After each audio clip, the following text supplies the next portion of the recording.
itong balitang ito. Disiplina sa loob ng KOJC, tanda ng tunay na pag-ibig ni Pastor. Alam mo, disiplina talaga. Wala kami niyan eh. Wala kami niyan. Pero matindi ha. Matindi kasi tinanin nyo kung gaano kadisiplinado ang mga taga KOJC. Hindi na rin napigilan ng ilan pang KOJC missionaries na maglabas ng kanilang saloobin sa mga akusasyon kay Pastor Apollo C. Quiboloy. Ayon sa mga ito, hindi totoo ang ibinibintang ng mga nag-aakusa at inosente nila ang butihing pastor. Narito ang balita ni Jade Calabroso. Masakit! Sobrang hindi deserve. Inosente si Pastor Apollo C. Quiboloy at hindi niya dapat nararanasan ngayon ang ganitong mga akusasyong nagtulak sa kanya upang magsakripisyo na sumuko sa otoridad dahil sa mga paratang ng iilan lang na dating mga misyonaryo. Yan ang paninindigan ng Kingdom of Jesus Christ, partikular na ang pastoral ministry na sentro ngayon ng kaliwat-kanang aligasyon ng umano'y pag-aabuso. Nagkaroon ng pagkakataon na makausap ng SMNI ang ilang mga miyembro nila at ibinahagi ang kanilang personal na karanasan kasama si Pastor Apollo. Again this is what happens to Inday Sara now. Yung mga lukulukong empleyado na pinalayas nila, yun yung mga tumatayong testigo laban sa kanila. Anong kredibilidad meron? Yung ganito rin sa KOJC. Ang nagrereklamo, hindi galing sa loob, nasa labas na. Bakit nasa labas? May ginawang kahayupan. May mga ginawang kahayupan sa loob. Kaya pinalabas. Nung pinalabas, pucha, ang ganti nila, gumawa ng mga katarantaduhang akusasyon. Tapos ito matindi. Yung akusasyon ng mga to, pucha, pinaniwalaan naman ng mga nasa gobyerno. Kala ko nga magagaling tong mga nasa gobyerno eh. Pero sige, ganito parehas ang nangyayari kay Inday Sara sa totoo lang. Maging sa mga nagsisulputang umano'y mga biktima sa KOJC. Masakit para kay Sheila Simanes. Halos isang dekada na sa paglilingkod at assistant ng butihing pastor na makitang ganito ang sinapit ni Pastor Apollo, lalo na't saksi siya kung gaano kabuti ito. Matuwid lang ang pamumuhay ng mga tao na nakasentro sa kalooban ng Diyos. Ani Simanes, si Pastor Apollo ang totoong inabuso ng mga nag-aakusa sa kanya ngayon dahil anya, masyadong mabuti si Pastor Apollo sa kanila. Inabuso ninyo si Pastor. Hindi kayo ang inabuso. Si Pastor ang inabuso ninyo. Kasi si Pastor masyadong mabait. Masyado siyang nagtiwala sa atin. Hindi niya kailanman tinignan. Hindi niya tinignan kung gaano ko kayo kaputi nung wala pa kayo sa kingdom. Ang tinignan niya kung paano kayo magbago. Kaya masakit. Ang sakit. Makita mo na ganyan yung taong nag-aruga sa inyo. Pinag-aral kayo, pero binaboy ninyo. Ay, grabe naman, Simple Luis. Na-miss kita. Simple Luis. Magandang morning sa'yo. Nag-move in ka na sa bagong bahay mo. Paano yan? Saan ako matutulog niyan? Sa sopa. Simple Luis, we miss you already. Hinahanap ka ni Nanay Morning Dew sa akin eh. Sabi ni Nanay Morning Dew, wala na si Simple Luis. Sabi ko, hindi, busy lang daw yun, ma'am. Nanay, busy lang siguro yun. Ayan na nga, busy nga, Nanay Morning Dew.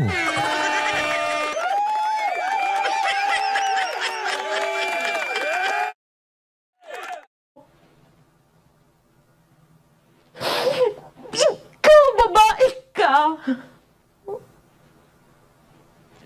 Alam mo kung anong dumi ang meron ka.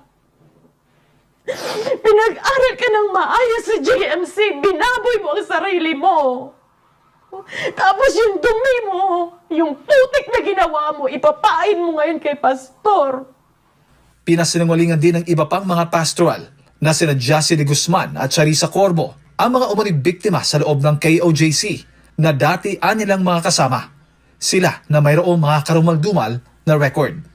And so these people na mga lumabas, no, Puno sila ng carnality talaga, yung hari talaga sa kanilang buhay ang carnality, na hindi nila magawa dito sa loob. That's why they went out. And so when they went out, yung mga carnal things na yun, ipinahid nila kay pastor. We have in our possession yung mga written nila na mga confession letters. Sila po yung gumagawa ng immorality dito sa loob. Sa amin dito, may itinuro sa amin si pastor na standards between the relationship, real relationship with the opposite sex. Kasi never na itinotolerate, it's not tolerated here in the kingdom. Sabi ko sa inyo, parang kay Inday Sara lang din. You can never, parang hindi ko kayang paniwalaan na sabihin mong corrupt si Inday Sara. Hindi ko kayang paniwalaan na sabihin mong corrupt si PRRD at drug lord si PRD. Hindi ko paniniwalaan yun. Yun yung mga bagay na hindi mo pwedeng idikit sa mga tao na yan. So same goes dito kay pastor. Yung pagiging karnal, yung pagiging yung tawag ng laman, yung pagiging manyakis, malibog o kung ano man yung tawag nyo doon. Hindi nyo pwedeng ipahid to kay pastor. Yun yung pinakamasakit na pwede nyong ipahid kay pastor. Kasi nandiyan kami eh. Nakita namin kung gaano ka disiplinado, kung gaano ka yung mga lalaki karespetado sa mga babae. Hindi uso sa amin diyan, hindi uso diyan yung mga hi miss. Ang ganda mo naman. Oh, hi. How are you? Yung mga ganun. Hindi uso yun diyan. Talagang diyan nire-respeto mga babae. At saka diyan, hindi nga sila pwede na halimbawa ako magjojowa ako sa labas. Bawal yun. Lumabas ka na kung gusto mo ng ganung buhay. O kung ako magjojowa ako or mag-aasawa ako dito sa loob. Hindi pwedeng basta-basta yun. Kailangan mong ipagpaalam yun. Halimbawa, pinaliwanag ko na to eh. Halimbawa ako, may gusto ako sa'yo. Sasabihin ko yun sa mga leaders na gusto ko po siya. Tapos yung leaders tatanungin yung babae, gusto ka daw, gusto mo rin ba siya? Pag sinabi ng babae na hindi, ayoko po sa kanya, ayoko po mag-asawa, ayoko po magkaroon ng ng ibang isipin, gusto ko lang po maglingkod sa Panginoon. Pagka ganun, wala ka na magagawa.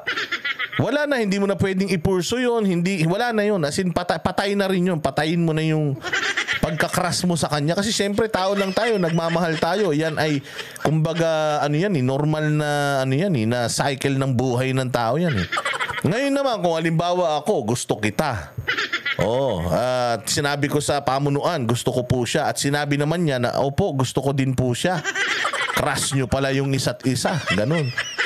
So, ang mangyayari nun, pag-aaralan nyo pare-pareho yung pwedeng maging sitwasyon kapag naging kayo. Baka naman, pag naging magjowa kayo, mag-away-away lang kayo, kaselos-selos kayo. Pag na-late siya ng uwi, baka naman maging nagger kayo. Kasi syempre, ang bawat isa sa kanila, meron silang tawag dito, meron silang kanya-kanyang mga gawain, kanya-kanyang mga departamento. Meron silang, anong tawag doon? Ministry. Yan. May kanya-kanya silang mga ministry. Kung magkakaroon ng conflict yung magiging relasyon nyo sa mga ministries ninyo, hindi rin pwede. Pero kung mag-work out yun, makikita ng pamunuan na okay, magiging mas okay pa nga sila pag naging sila dahil they complement each other, tapos yung mga ministries nila konektado naman sa isa't isa, mga ganun lang example, pwede yun. Pero hindi pwedeng jowa-jowa, boyfriend, girlfriend dyan. Kaya yung sinasabi naman ng mga gunggong na mga na mga testigo na sila ang namimili kung sinong pakakasalan mo. Sila ang namimili kung sinong aasawahin mo. Hindi. Meron lang din silang say dahil nga isang pamilya sila dyan eh. Meron silang say pagdating doon dahil nga hindi tinotolerate dyan yung mga magjojowa-jowa. Bawal nga yung magjowa-jowa dyan eh. Tapos sasabihin nyo pa na si pastor, minumulestya niya yung mga pastoral, yung mga babae, yung mga mayroon pang sinasabi mga bata. So napaka-imposible nun dahil nga yun ang batas sa kanila. Kung manyakis si pastor, hindi siya gagawa ng batas na ganun. Di sana ang ginawa ni ginawang ni pastor, Ang ginawa ni pastor na batas, parang ako ang tatay ng lahat. Kailangan lahat asawa. May mga ganong mga reliyon na kailangan lahat kayo dumaan sa akin. Kailangan lahat ng babae maanakan ko. Ganon yung ganon yung kulto. O yung 10 yung asawa, 100 yung anak, lahat puros mga miyembro niya, mga ganun yun. Sobrang imposible nun para sa KOJC dahil nga meron silang batas na ganun, bawal yung tawag ng laman dyan. Siya yung siya yung pinuno Siya yung isa sa mga gumawa ng mga rules. Siya yung unang gumawa ng mga panuntunan dyan. Bakit kung manyakis ako? Bakit hindi ako gagawa ng panuntunan na pabor sa akin, di ba? Bakit ko ipapangaral yun? Na bawal ang porn, bawal manood ng ganito, ng ganyan, bawal yung kamunduhan. Bakit ko ako mangangaral ng ganun kung ganun ako? Tsaka isa pa, sabi ko nga, kung ako, halimbawa, napakadami kong, katulad daw sinasabi nila, pagkarami-rami daw di umano ng pera ni pastor. Napakadami niyang pera, meron pa siyang eroplano Sigurado ko marami dito sa lahat ng sulok ng mundo ng mga gandang mga babae na pwedeng dun na ako magkalat kesa naman sa bahay ko, di ba?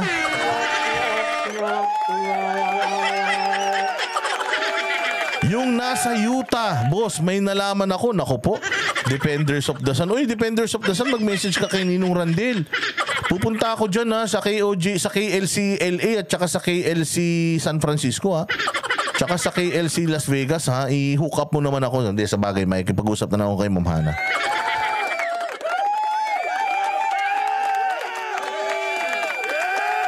Ganun dun, yung mga anak ako sa kay pastor, may mga written confessions pa sila kung anong mga ginawa nila. Patay kayo. Lahat yan lalabas. Sabi ko nga sa inyo, hindi na kayo kayang protektahan ni Risa Ontiveros dahil nasa korte na yung kaso. At sigurado ko yan na yung magiging katapusan ninyo. Dahil kapag nagsisinungaling ka, malalaman kasi nga nagsisinungaling ka. Pero kapag ka nagsasabi ka ng totoo, malalaman din at malalaman kasi nga nagsasabi ka ng totoo, hindi mo kayang baliin yung totoo.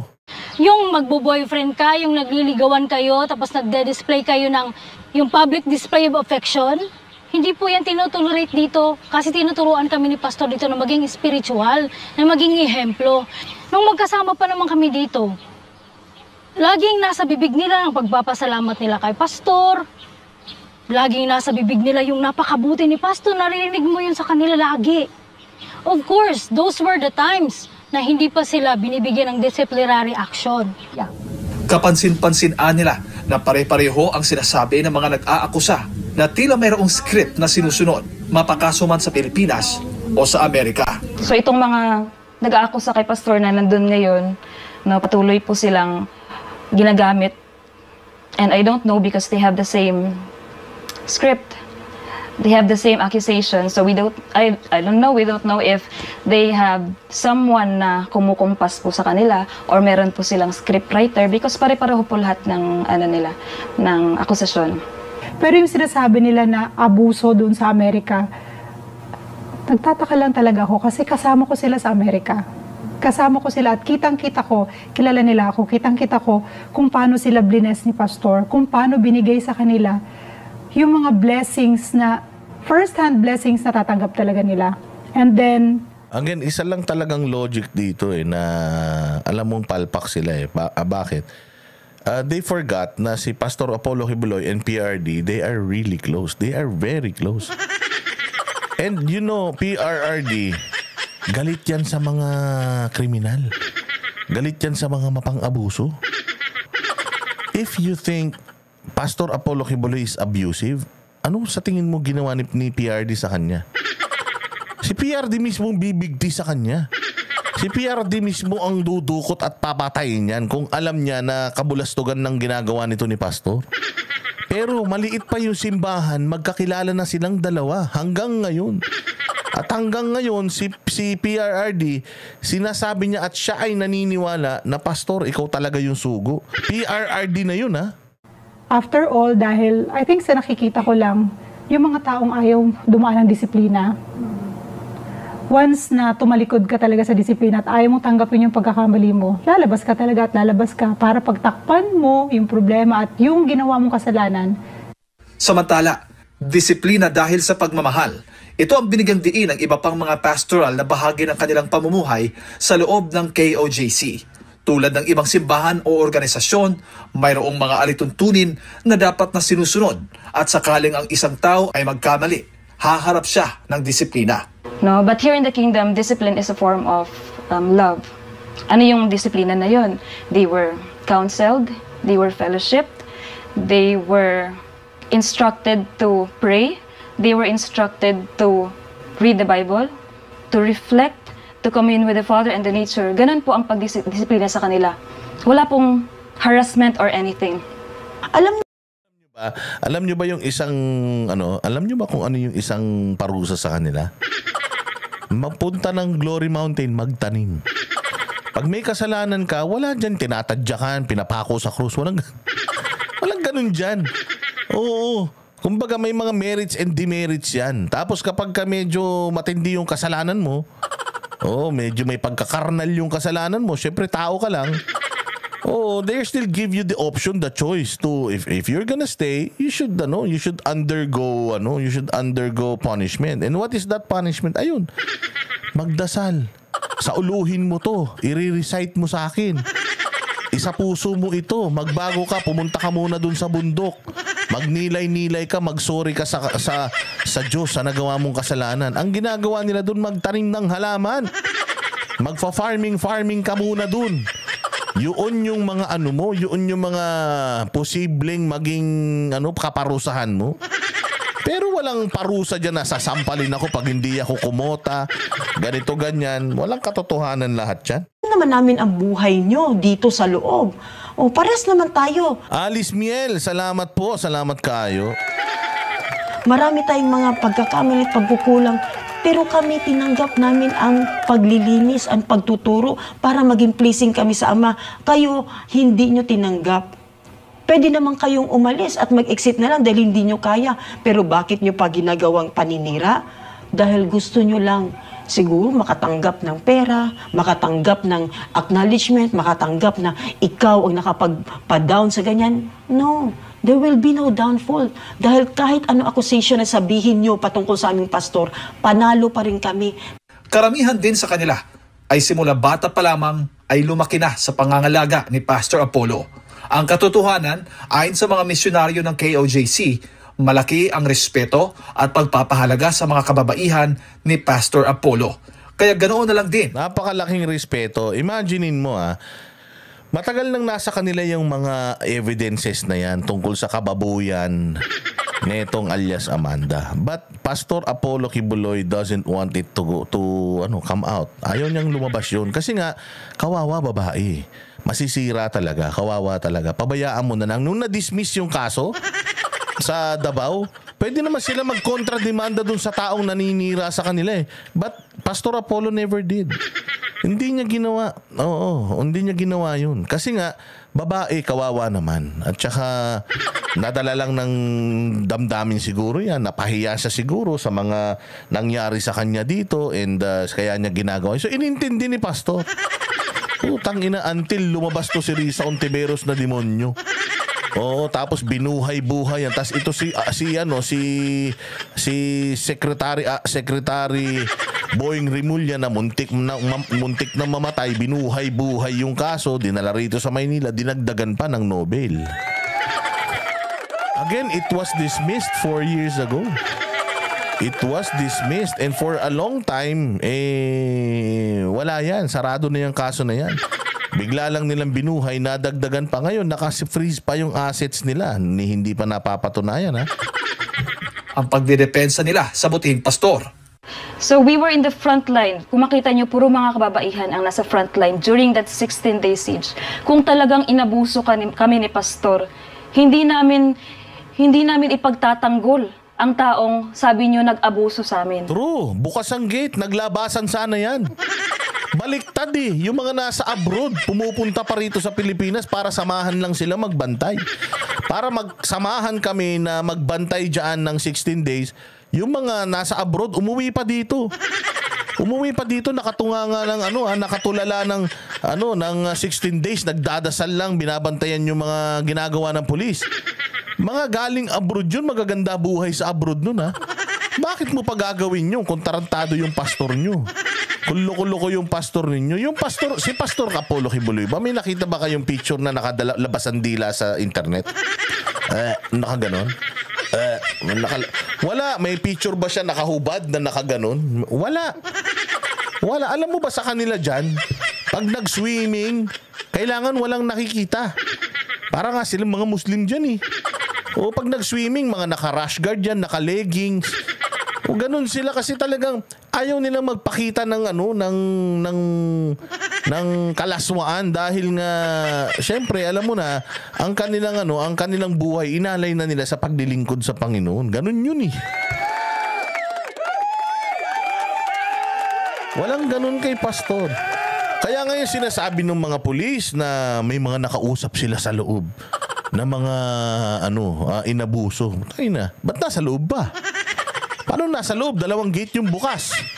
Nakakalabas-pasok. Ako nga nakakalabas-pasok eh. Ladami ko naman nakita, nakakapalabas-pasok. Sabi ko nga namamasyal ako sa SM eh. Mayroon pang mga members, workers na, Boss Dada, pa-picture. Sabi ko, saan kayo galing? Galing kami sa KOJC. Ba't nandito kayo? Namasyal kami. Pwede lumabas. So, paano nandiyan pa rin sila sa loob, tapos meron na pala silang hinanakit sa simbahan? Di sana noon pa sila lumabas.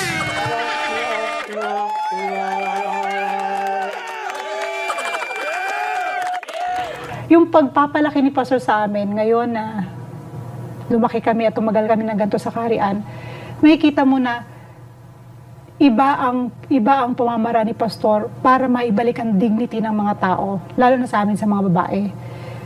Biruin mo kahit nga the way how you talk and the way how you dress up, the way how you laugh, the way how you behave yourself in front of a lot of people, kahit sa mga opposite sex. We will not remain here in the... Alam ninyo, nung nandiyan kami sa loob, isa sa kinakagalit ng abogado yung tent ng mga babae. Putang ina yung mga pulis ang kukulit. Gusto dun sa tent ng mga babae. Pinapaliwanag na nga nung abogado na, Sir, wag kayo dito sa tent na to. Nandito yung mga babae. Bawal silang makipag-interact sa mga lalaki. Baka pwede lumabas kayo dito sa tent. Di ba nakita niyo isang pagtatalo nung isang magandang abogado ng KOJC na pinalalabas niya yung mga pulis mula dun sa tent kung saan nagbabantay yung mga babae doon. Sabi nga, konting respeto naman. Bawal sa simbahan yung babae at saka lalaki magkakasama. Bawal yun. Sa Iglesia ni Cristo nga, pagka pumasok ka sa simbahan nila, magkaiwalay yung daanan ng babae at lalaki. Iba yung pwesto ng mga babae at saka ng mga lalaki sa Iglesia ni Cristo. Ganun eh. Sa kanila ganyan din. Sabi ko nga sa inyo, mga misyonaryo itong mga ito, para silang mga madre, kaya lang masyado silang magaganda. Ano masama ron eh? Kaya sila naging mga gaganyang kagaganda. Puta, alagang-alaga ka ba naman sa loob? Oo, alagang-alaga ka sa loob. Nag-aaral ka, lahat ng gusto mo, hobbies mo. Tapos, nag-exercise sila. Yung mga utak nila kailangan laging kumikilos, hindi pwedeng isa lang alam mo, kailangan multi-talented ka. Ganyan sa loob. Kaya kung makikita mo sila, ang gaganda nila kasi walang stress. Wala silang iniisip. Ang iniisip lang nila sundin kung ano yung kaloob. Yung salita, kung ano yun ang sundin nila. Kaya ang gaganda nila. Subukan nyo sumunod, gaganda kayo. Alam nyo kaya pangit kayo? Hindi kayo sumusunod.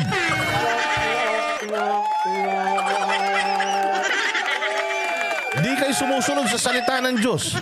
Kaya ang papangit nyo na, ang sasama pa ng ugali nyo. Etong mga taga-kingdom, ang gaganda, ang babait pa. Sabi ko nga sa inyo, ibang klase. Talagang minsan, kung ikaw malisyoso ka na tao at masyado kang maraming kalibugan sa katawan mo, pag nakita mo itong mga taga-kingdom of Jesus Christ, may isip mo rin, ang gaganda ng mga to. Imposible naman na hindi ma-inlove si pastor dito. Posible. Yung imposible nga sa loob ng 39 years nagawa nila eh. Palakihin yung simbahan, Zero corruption, paramihin yung mga milagro yung Glory Mountain, milagro yung Prayer Mountain, milagro itong KOJC compound. Nagawa nila ng 39 years. So, ibig sabihin kaya, basta lang hindi ka masyadong demonyo.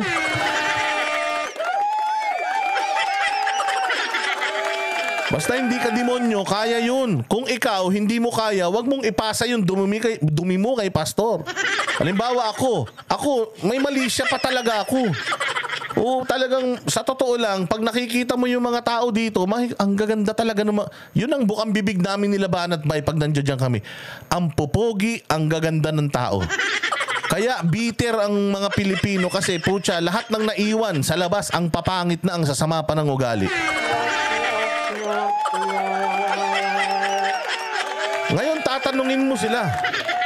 Ano yan, Boss Dada? Konting demonyo. Demonyo. Kaya tatanungin mo sila, bakit ang gaganda nyo? Ba't lagi kayong mga Kasi nakakaganda yung lagi kang nakangiti. Yung paggising mo ng umaga, wala kang kasalanan. Nakakaganda yun. Kaya pag nakita mo sila, ang gaganda nila, ang gaganda ng aura nila, wala silang problema eh. Kasi masaya lang dyan sa loob. Nagkakaisa sila sa loob. Masaya silang ginagampanan yung lahat ng mga tungkulin nila. Masaya sila na natatamasa nila yung biyaya dahil masisipag at matatalino sila. O hindi na nila kasalanan yun kung wala sa atin yun.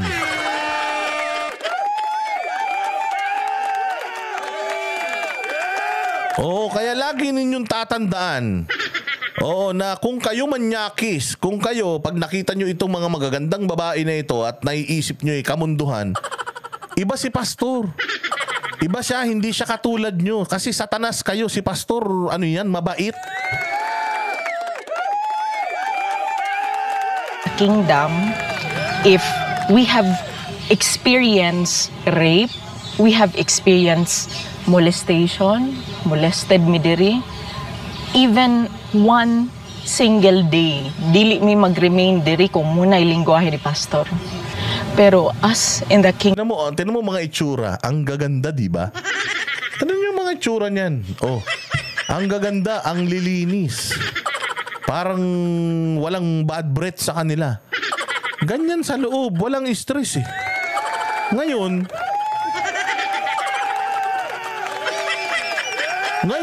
problema ba sa'yo yun? Yung ganito na magaganda sila? Problemang malaki yun dahil ang papangit na nasa labas eh. Pero kung titignan mo yung ginagawa nila, may masama ba dun? Wala. Wala kasi wala naman silang pakialam sa'yo. Bakit mo sila pinakikialaman?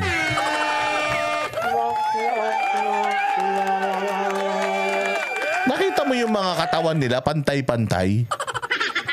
Bawal lang mabigat dyan. Ako nga lang mabigat dyan eh. Oo, ako lang. Tsaka si Ma'am Tina. Hindi kasi tinitimbang sila dyan. Disiplina talaga. Yun ang kanilang core values, disiplina. Yung mga nila, yung mga damitan nila, pag tiningnan mo, para kang nasa mall. Patay-patay yung kulay, yung tupi, ganun sila. Kasi nga para silang mga sundalo. Kaya nga part ng kanilang ng kanilang training is yung maging Army Reserve. Yung maging Army Reservist ka, ganun yun sa KOJC. Kingdom, not in a wildest imagination na mahimo ginasanak. All of those, love, peace, joy, long-suffering, meekness, kindness, temperance, gentleness, goodness. That is what we can attest.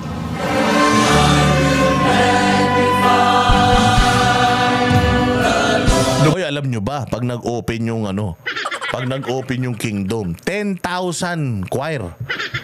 10,000, putya yan. Talaga naman, mukhang mag-Guinness World Record pa yata itong mga to.